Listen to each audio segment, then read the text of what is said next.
barbershop conversation, guys. Feel free, hit the subscribe button. Put your seatbelt on, Fred. Hey, feel free to join the Patreon. Day 2, I did a quick review of where we at in day 2 in terms of remodeling my 2-bedroom apartment. Just join the Patreon so you can see how it's done. It'll definitely inspire you to have the mindset to ownership, which is basically changed my life. You guys know by now I'm an exceptionally hard worker. I work beyond my own even understanding sometimes. But property changed my whole fucking life. I'm being honest. I have something I can give Lincoln. I have something tangible that's an asset that I can literally hand over to Lincoln and Kennedy. All right, moving forward. The card last night, and this is just my opinion. Feel free to disagree with me if you like. This is just my humble opinion. The attendance last night at Tom Loeffler's event was terrible, was piss poor. The card was, no one pays. No disrespect to these 2 women. As a whole, the boxing public, no one pays to see 2 women fight on a co-main and the main event. I believe it was. I didn't go. And no matter how successful they are, you understand? If it's not the fight of the century as it relates to women fighting, if it's not hammer and shield, the boxing public as a whole don't want to see it, And I'll say this. Tom Loeffler, I know you have a lot of pride. I know you want to do it your own. But if you don't sign with PBC, you guys may say I'm a homer. I don't think I'm a homer in this situation because think about this.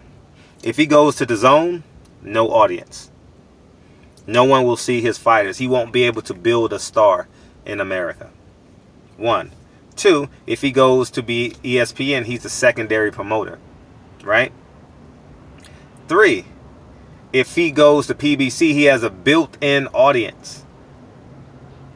Anywhere between $2 and $5 million will be watching on Fox. No matter what card you put on. No matter what card or what fighter you put on. Again, between 2 and 5 million people will be watching your card on Fox, okay? And if he does Showtime, his fighters are pretty much, he has a co-main event to undercard fighters. He don't really have any main event fighters outside of Triple G.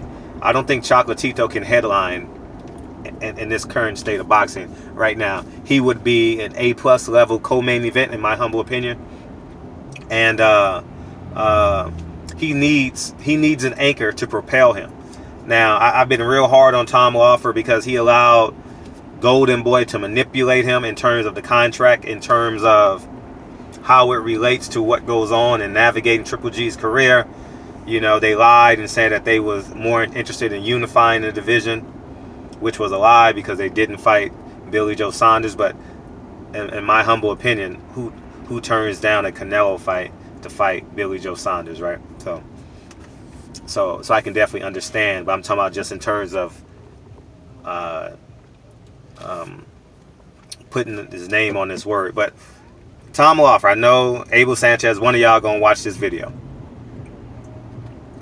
And you guys say, Fred, why they don't watch my credentials? Because they don't give me credentials they don't credential me to their fights. So I know they watch my videos. I'm 100% sure. They don't just blindly say, we're not going to credential Fred. He's been reporting and writing for years. I know Tom Loeffler for years.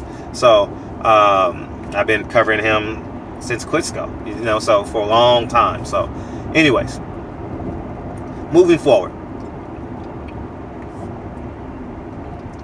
PBC is your only move. You can go to the zone.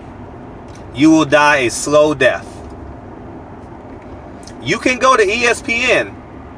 They won't give you the funds like they will give the Lomachenko clan. And I'm going to do a video on Terrence Crawford, maybe later today, sometime soon. If Terrence Crawford don't understand, Aegis and Bob Arum are like this. He has 3 A-level fighters. No matter how you feel about the 3 Russian fighters, they're really good. I didn't really... This was my first time really seeing the 3rd one. I forget the kid's name that fought Adonis. Hopefully Adonis is doing much better.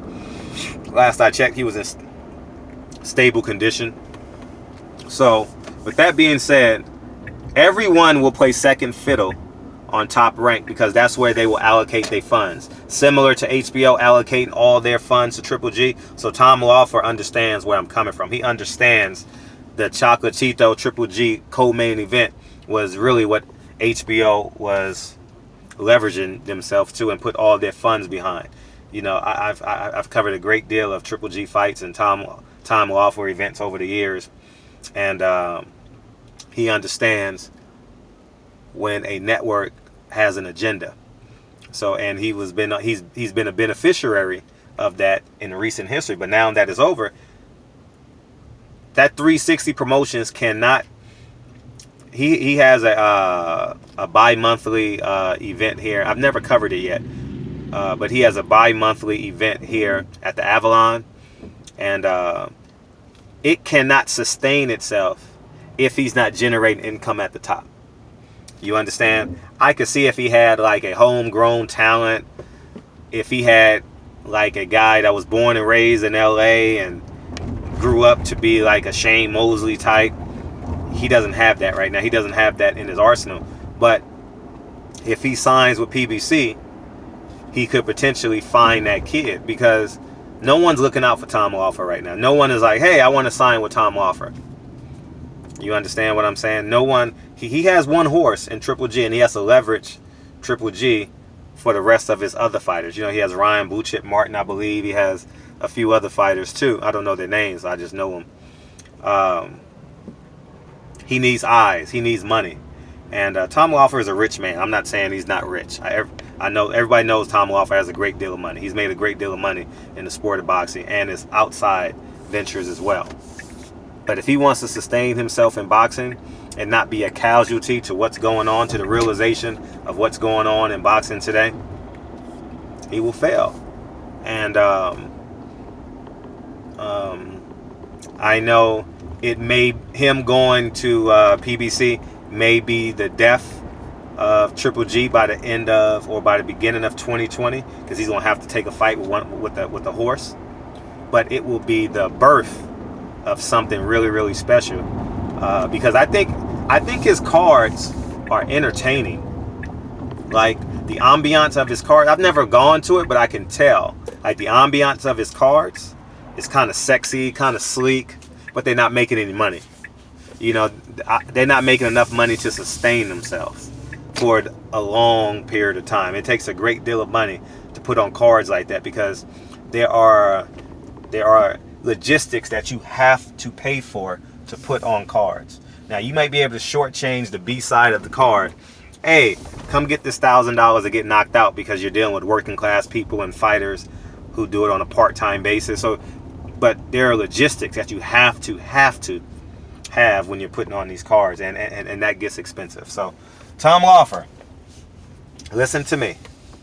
You need to sit down with PBC and seriously think about signing with them, because if you go anywhere else, it's going to look like, you know what your car is going to look like in LA?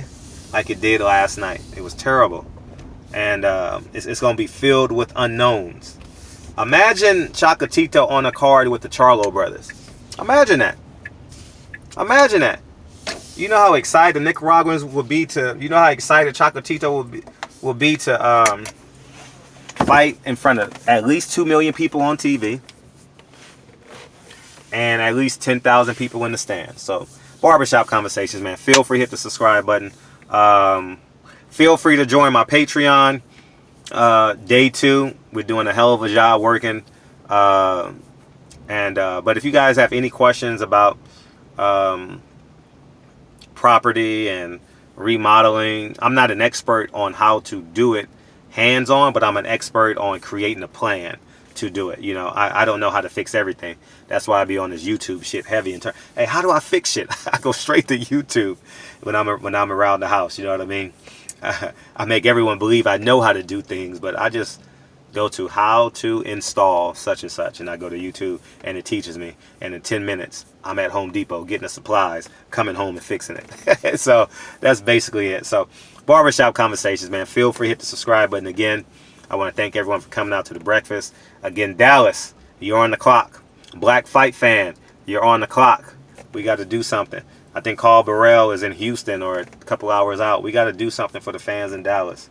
You know what I mean? They're going to come out for that fight because it's a more affordable market. LA is a fairly expensive market to fly into. Dallas is a hub for a few airlines, I believe. So we got to show up and show out. So everybody that fuck with me, we got to do something in Dallas. So Tom Loeffler, you on the clock. What you going to do, man? What you going to do? You going to be, do you want to be right or do you want to win? You're right by saying, hey, I'm going to go over here and do X, Y, Z. Or do you want to win? You know, you can build your flyweight series. You can build some other fighters. Then venture out on your own. You know?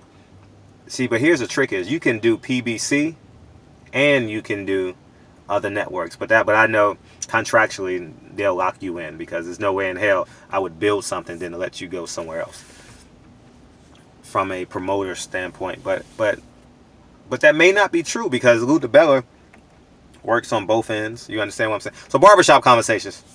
Feel free to hit the subscribe button. Talk to you guys soon. Peace.